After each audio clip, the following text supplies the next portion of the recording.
It took more than 1,000 years for Buddhism to spread from the plains of India to the Himalayan snow peaks and then on to the Tibetan plateau. But once it had taken root, Buddhist values of nonviolence, tolerance, and respect for the environment began to influence communities throughout Tibet.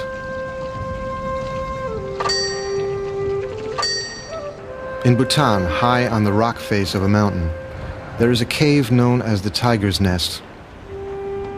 In the 9th century, Padmasambhava, the founder of Tibetan Buddhism, meditated there. For those that undertake the strenuous climb up to it, the journey symbolizes a path to a pure land, the ultimate goal being enlightenment.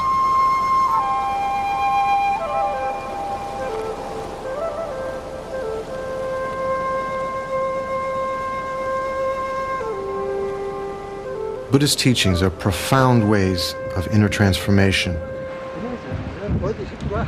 They are available to anyone possessing the courage and diligence to practice them.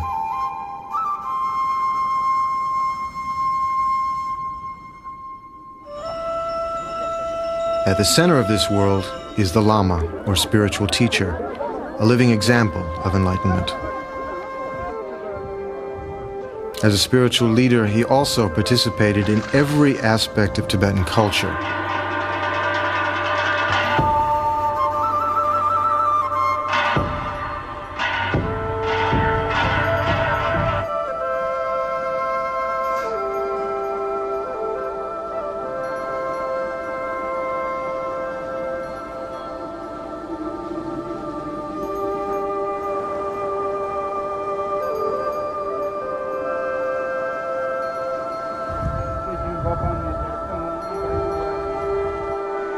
The Lama was capable of inspiring and guiding others to realize the unshakable awareness of their own mind.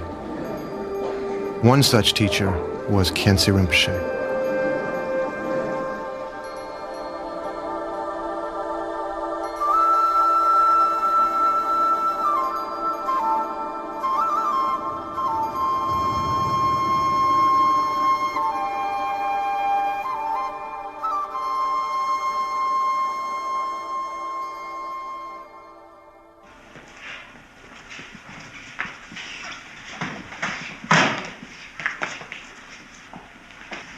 The Dalai Lama was one of the many teachers who was inspired and taught by Khyentse Rinpoche.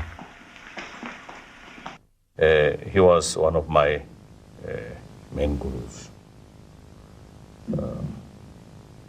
And especially the Dzogchen teaching and also some other very rare oral transmission. Not only Nyingma tradition, but also Sajya tradition, Gelug tradition, and also Kagyu tradition, which I received from him. So I consider late Khyentse Rinpoche is very, very grateful, very, very helpful for my spiritual practice.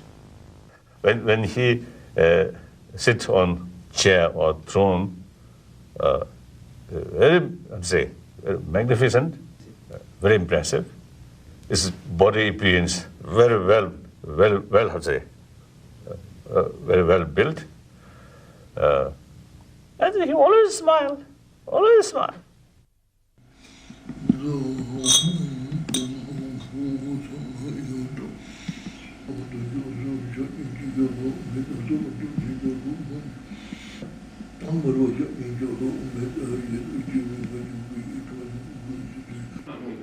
The Dalai Lama requests teachings from Khyentse Rinpoche, making a symbolic offering of precious stones as a symbol of the whole universe.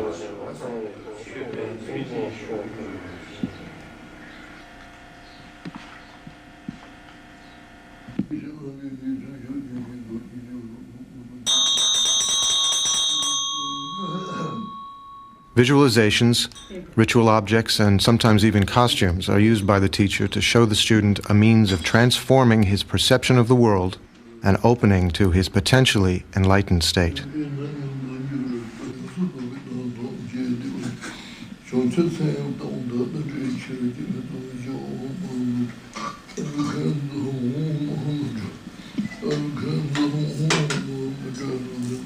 At the end of this 3-day empowerment, the roles are reversed, and as a sign of humility, Khyentse Rinpoche requests the Dalai Lama to bless him.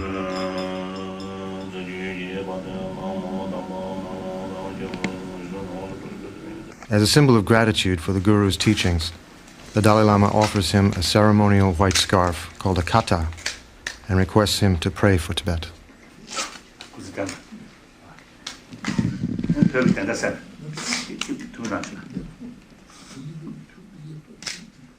And you say, according to my own experience, of course, you say, as a result of meeting these great masters, you say, my spiritual development, for my spiritual development, a great benefit. Buddhism was born in India 2,500 years ago, when an Indian prince named Siddhartha left the wealth and comforts of his father's palace to find the meaning of life. After many years of meditation, he realized the ultimate nature of reality and became known as the Buddha, or the Awakened One. Padmasambhava is revered by Tibetans as the second Buddha. He was invited by the king of Tibet to establish Buddhism in the land of snows. His extraordinary power overcame all resistance, both human and supernatural, that he encountered on his journey to bring Buddhism to Tibet.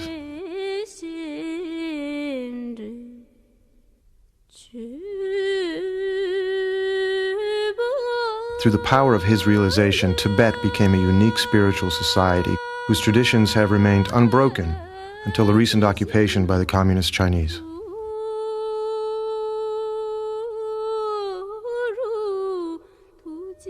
Ironically, these tragic events were the catalyst for Tibetan teachers to bring their wisdom and experience to the rest of the world.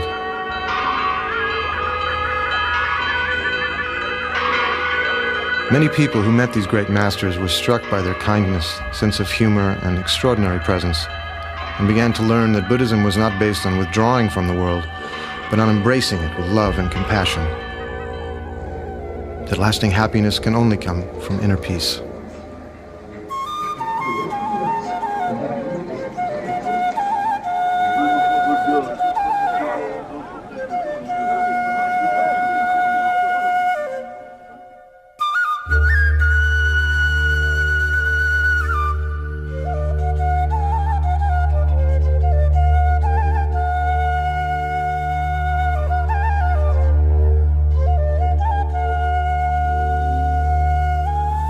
Khyentse Rinpoche was born in 1910 in eastern Tibet.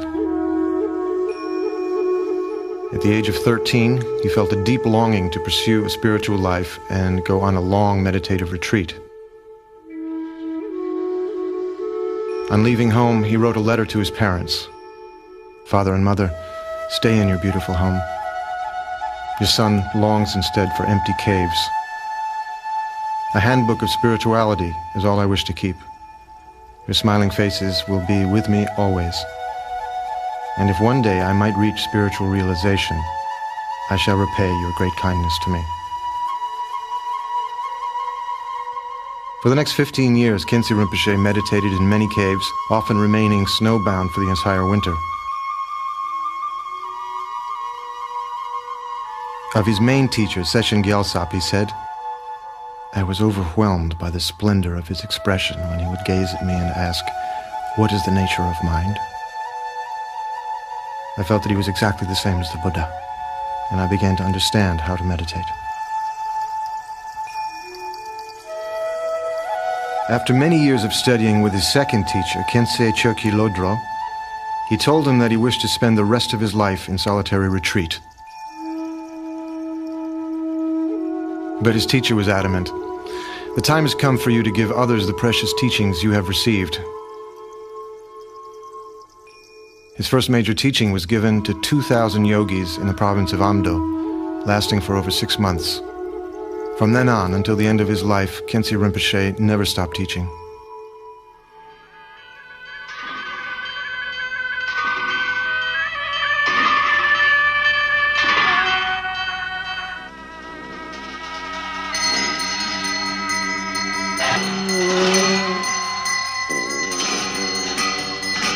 In 1949, China invaded Tibet. By the end of the 50s, the occupation was solidified. Sorrow and devastation tore through 1,000 years of peace. A human and cultural genocide soon followed. The Dalai Lama, followed by 100,000 Tibetans, escaped to India. 6,000 monasteries were destroyed. 1 million Tibetans died. Khyentse Rinpoche wrote, "A beautiful country is a dreamlike illusion. It's senseless to cling to it. Unless the inner forces of negative emotions are conquered, strife with outer enemies will never end."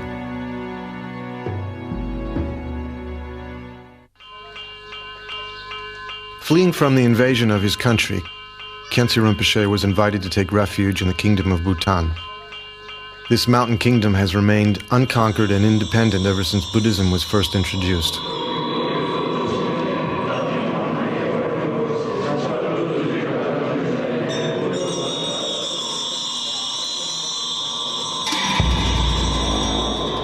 Soon the power of his realization drew many students to him. As the years passed, he became the foremost teacher in Bhutan, revered by all, from the king and queen mother to the humblest farmer.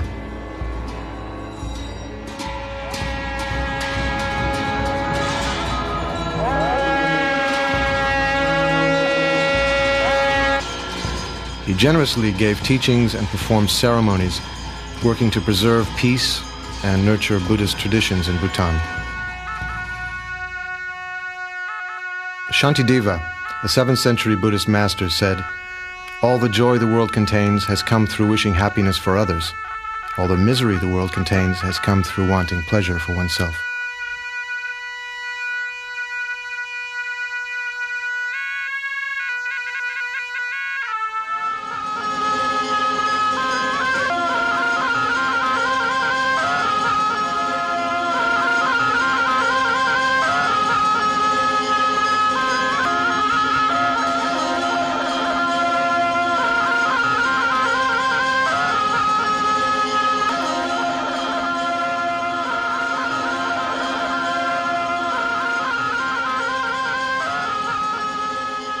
Khyentse Rinpoche's compassionate activities embraced not only the Kingdom of Bhutan, but also Nepal, Sikkim, and India, and later extended to Europe and North America.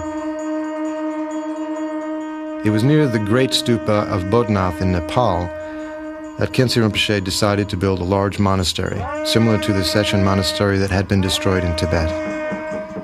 It took over 12 years to build. The site was consecrated in a ceremony attended by many young lamas. Even before the monastery was finished, it was part of the community's spiritual life.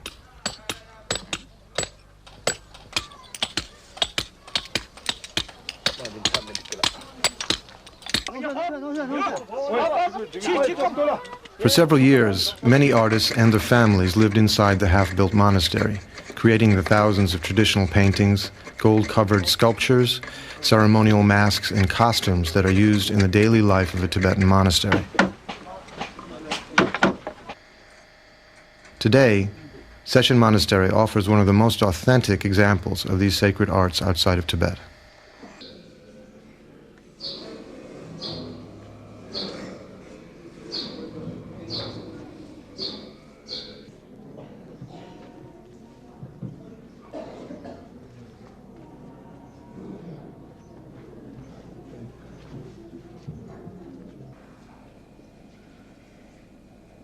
Khyentse Rinpoche's day began at 4 in the morning with meditation and prayers, which would last until 9 o'clock. Then people would arrive to receive his teachings and blessings. It seemed that he was living many lives at the same time, whether writing one of his 25 volumes of commentaries, being in retreat, teaching scriptures, building monasteries, or providing for the spiritual needs of whoever appeared before him. His life was an endless offering to others.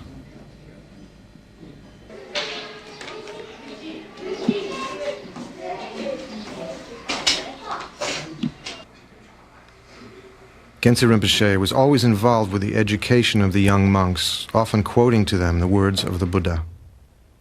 I have shown you the methods that lead to liberation, but you should know that liberation depends upon yourself.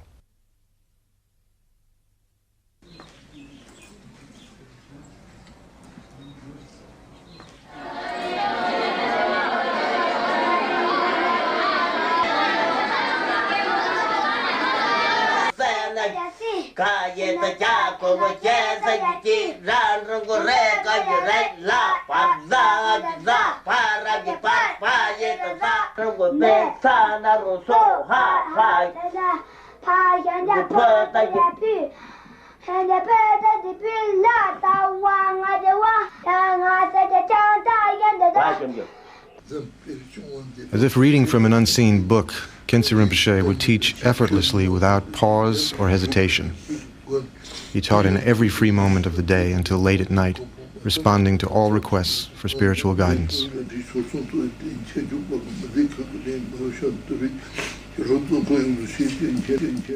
Their final enlightenment, from the Buddhist viewpoint, of course, the Buddhahood is the final enlightenment.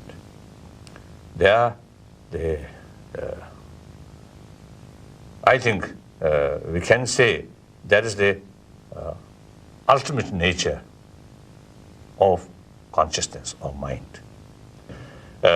Till you reach Buddhahood, the study or practice, no end. When Buddha enlightenment, enlightenment of Buddhahood comes, then you can get complete rest. There's no need effort. Till that is a level, yes, constant effort need. For the Tibetan Buddhist, each symbolic object, gesture, or chant is an offering representing an outer projection of an inner meditation. The ultimate goal is to realize the true nature of mind.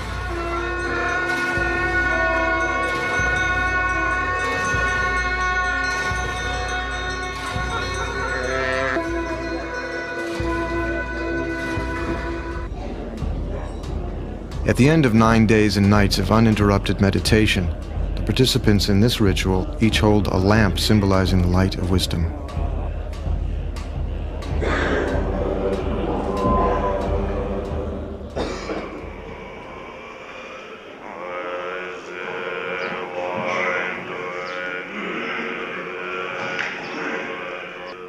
Khyentse Rinpoche's grandson and spiritual heir, Rabjam Rinpoche, leads the chant.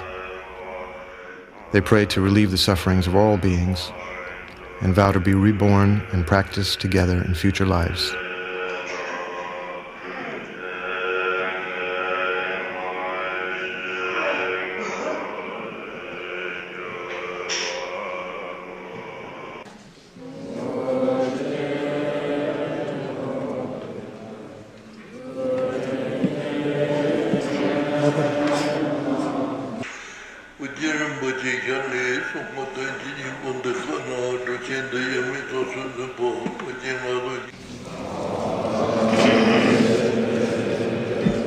Every object in the ritual has an inner meaning. This 5-petaled crown symbolizes the transformation of 5 harmful emotions: hatred, greed, ignorance, pride, and jealousy into wisdom. In the fire ritual, the flames symbolize the wisdom that burns away ignorance and self-centered emotions. At the end of a large ceremony, the intricately created sand mandala is swept up and scattered into a river, a reminder of the impermanent nature of everything.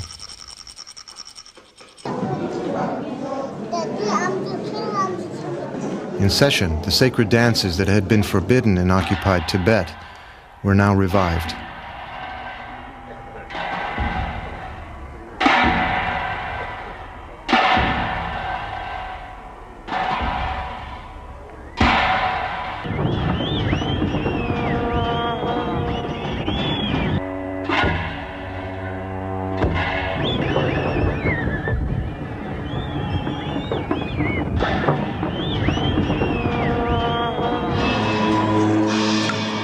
During a 2-day annual festival, the monks share with the entire lay community their inner spiritual experiences through these sacred dances.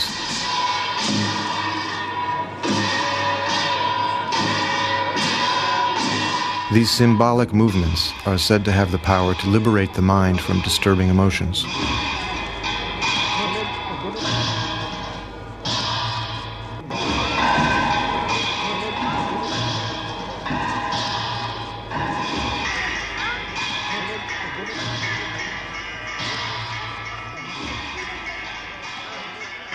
Every year, Khyentse Rinpoche, Rabjam Rinpoche, and his disciples would gather in India under the tree where the Buddha received enlightenment and offer prayers for world peace.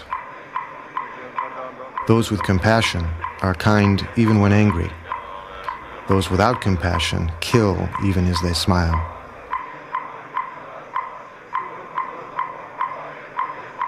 By offering thousands of devotions a day, these monks pray to take upon themselves the sufferings of all beings and to send them happiness in return. All over the Himalayas, prayers are carried by the wind that blows over flags and by water turning prayer wheels.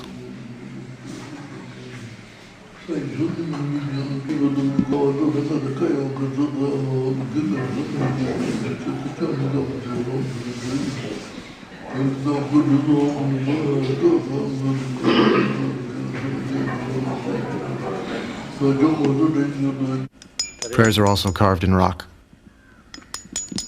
As long as space endures, and as long as beings exist, may I too remain to dispel the misery of the world.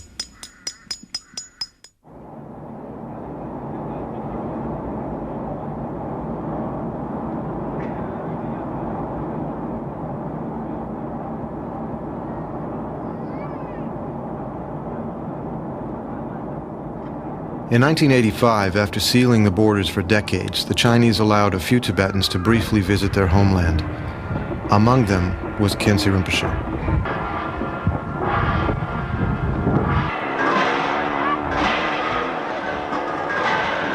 For Tibet, the return of this great master after 30 years of exile was like a bright sunrise after a long night of darkness.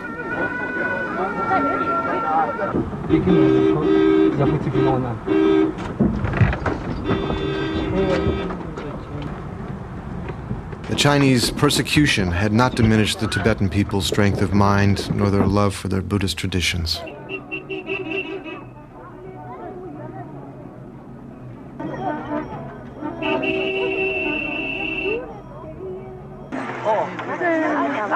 The news of his arrival spread like wildfire. Crowds gathered to see his face and request his blessings. Despite his old age, Khyentse Rinpoche visited every monastery that invited him.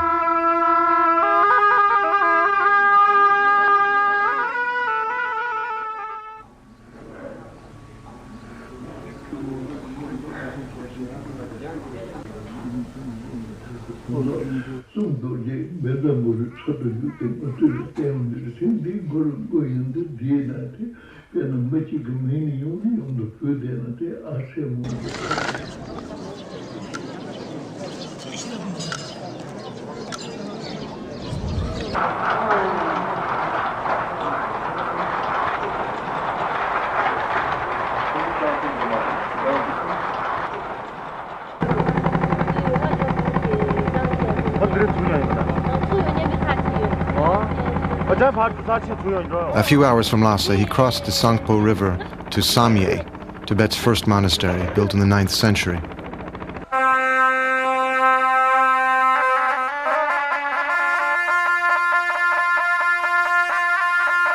Beholding the Chinese destruction of the beloved monastery, he vowed to restore it to its former splendor.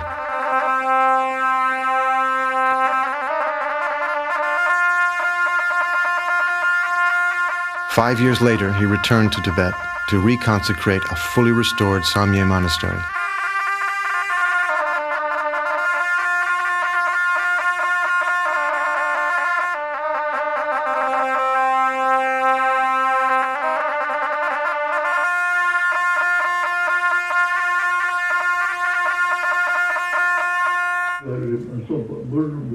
Wherever Khyentse Rinpoche went, the entire village would be waiting to see him and listen to his advice.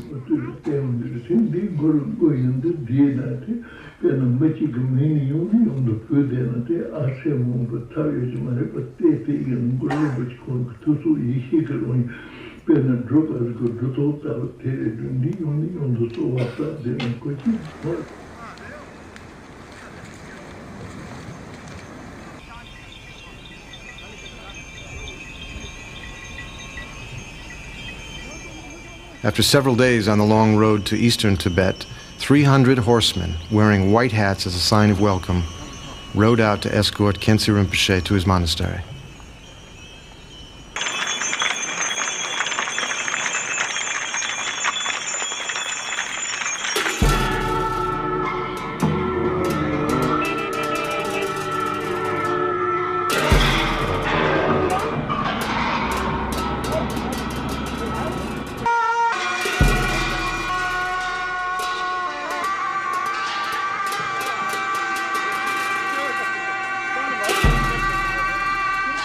A traditional procession had formed to greet him at Derge and show him the only printing press in Tibet that was not destroyed during the Chinese Cultural Revolution.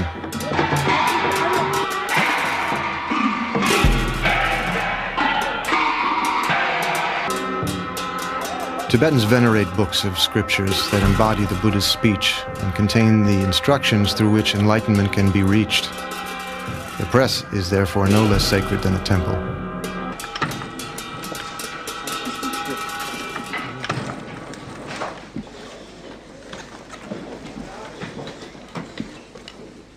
The 200,000 hand-carved wood blocks of scriptures stored at the press are once again being used to print copies of the texts.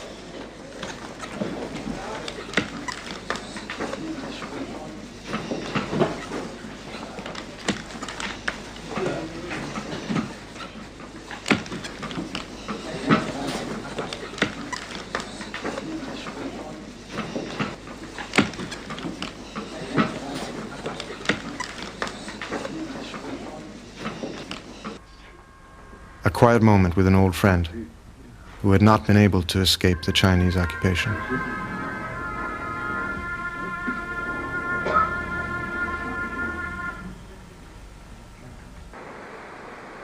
Special celebrations welcome the great master.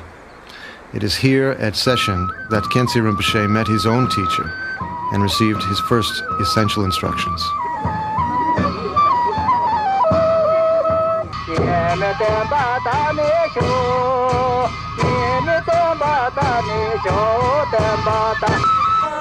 He greets a former attendant who had prayed for years not to die before seeing the great master again.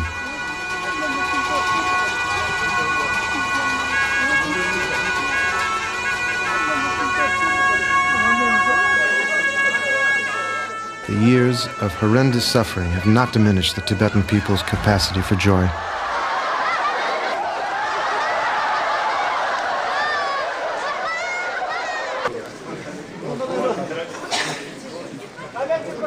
For hours, people would file by Khyentse Rinpoche and Rabjam Rinpoche, now the abbot of the monastery. Many had walked for days through the mountains to receive their blessings.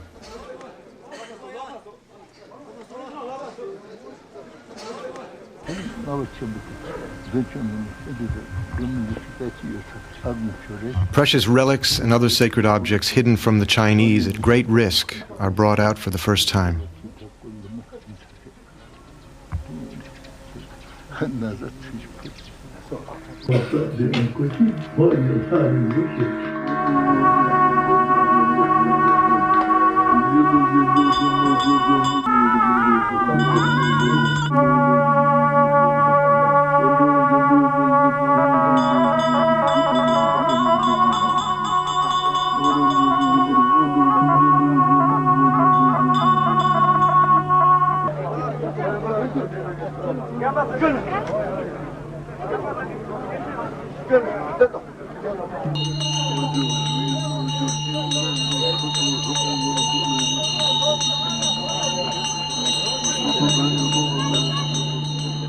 Apart from the joy of seeing his homeland and lost friends again, Khyentse Rinpoche had another mission to accomplish.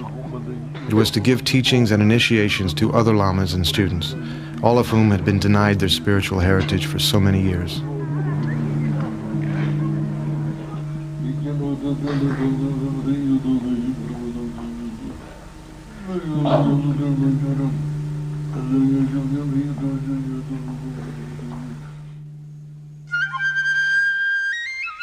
The wide-open expanse of spiritual realization, the true condition of mind, is like the sky, like space, without center, without edge, without goal, dissolving into the expanse of emptiness that has no limits and no boundary. Everything I see, everything I hear, my own mind, and the sky all merge. When you see a lofty mountain, be reminded of the inner view. The view is the teacher's mind, inseparable from the nature of your own.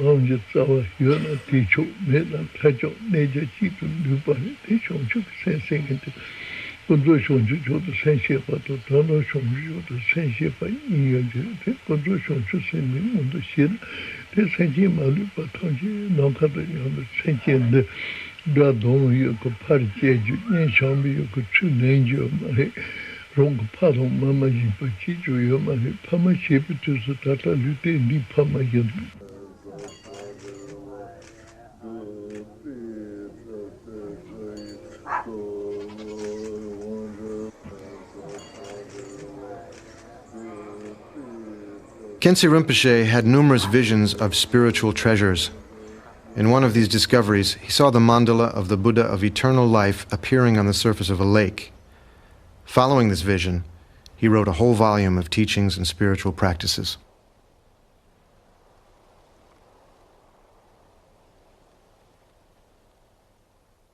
From the Buddhist viewpoint, real blessing must come from within. So we are our own master.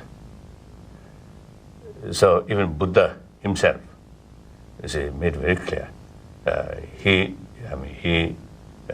He should consider as a teacher, not a real protector. The real protector is Dharma. It's like medicine. Only medicine can cure your illness, not by doctor. Doctor prescribed the medicine and give you advice, what should do, what should avoid, what should do. Then if you follow the doctor's advice and take the medicine regularly, then illness will disappear.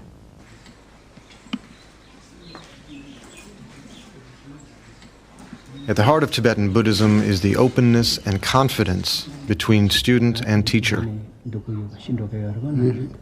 Through this relationship, the student begins to recognize and develop trust in his or her own innate wisdom.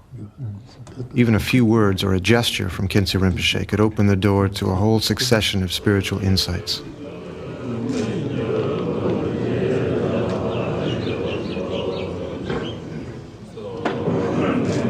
Rabjan Rinpoche said of his grandfather, he would reply to our questions not only as a scholar, but from the depth of his practical experience and wisdom.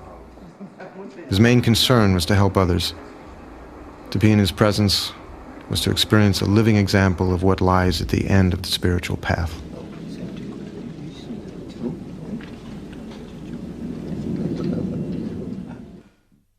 Although the teacher appears to us in ordinary human form, in reality, his mind is no different from the Buddha's. The only difference between the teacher and the Buddha lies in his kindness to you.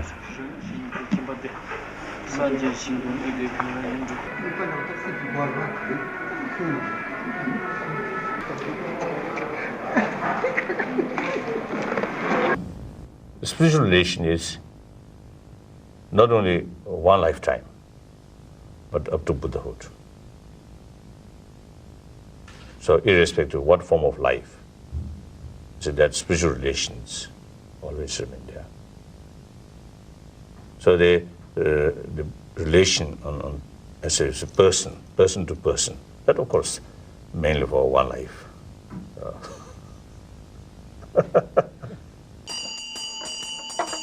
Rabjam Rinpoche is the incarnation of one of Khyentse Rinpoche's own teachers, so their spiritual relationship continues from life to life.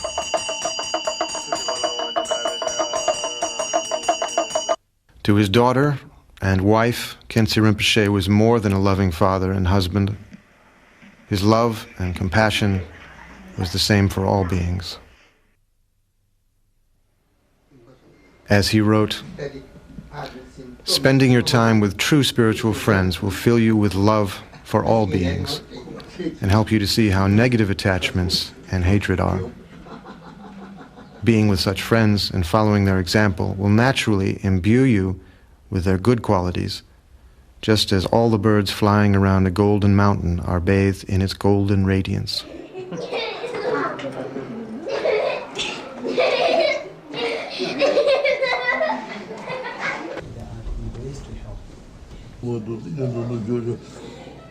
Nearing the end of his life, Khyentse Rinpoche was particularly attentive to those young lamas who had been recognized as incarnations of past teachers.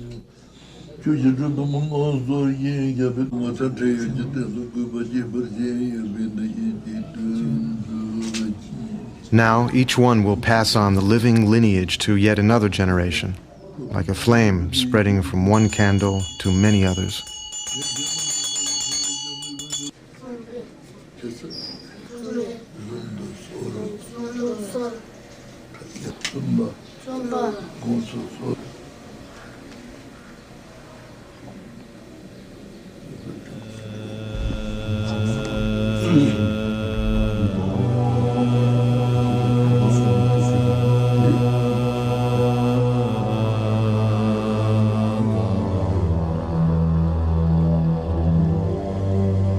In the midst of clouds of impermanence and illusion dances the lightning of life. Can you say you won't die tomorrow? Practice the Dharma.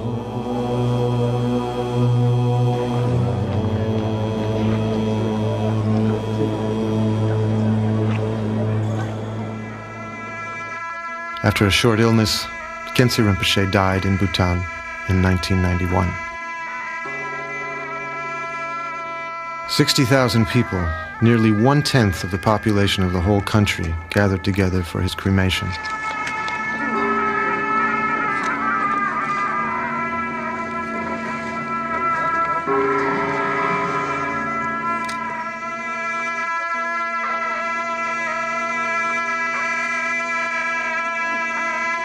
The royal family, 100 teachers, and countless students from all over the world gathered on all sides of the cremation stupa to meditate and offer prayers.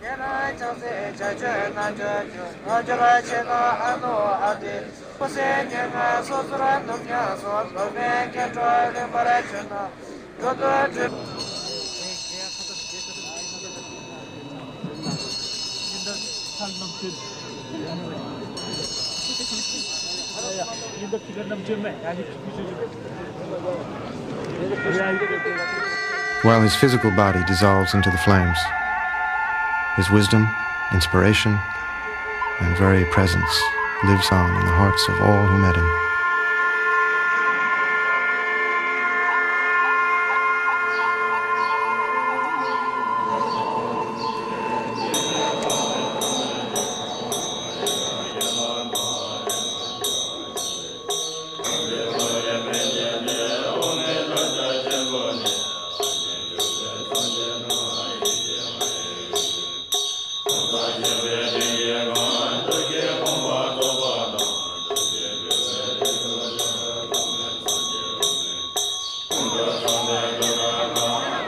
Once a week, for 7 weeks, 100,000 butter lamps were offered at the Great Stupa in Nepal in his memory.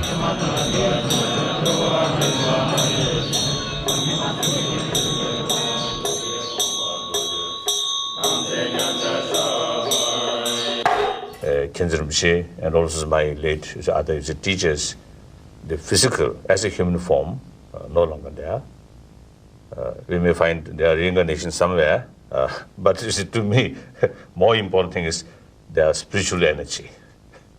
So of course that reincarnation also is very important, but more important is the spiritual energy. They're always there.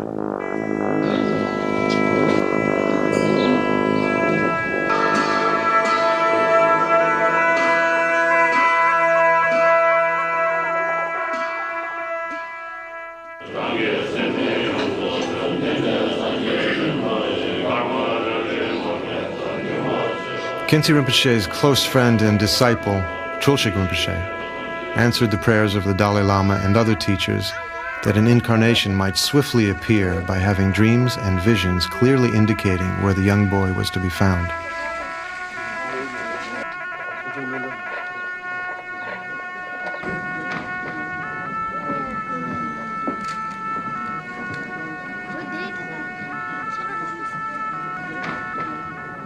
So I have full conviction that this young, active boy is true the reincarnation of late Khyentse Rinpoche.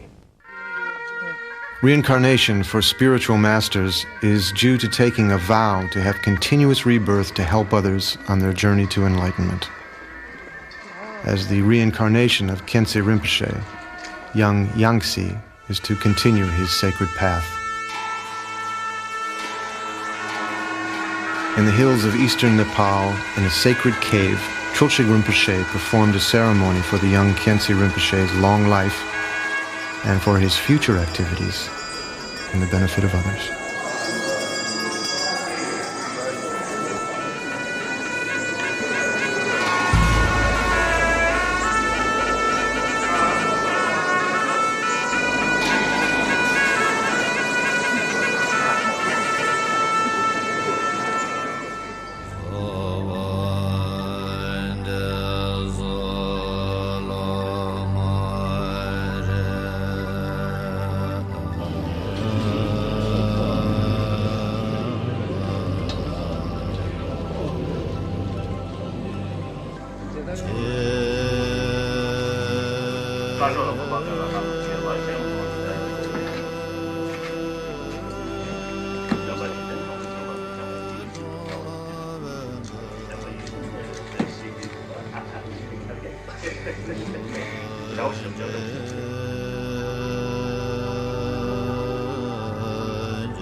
We must implement this teaching in daily life so that we will be a good disciple of good Lama. So that is about my Guru.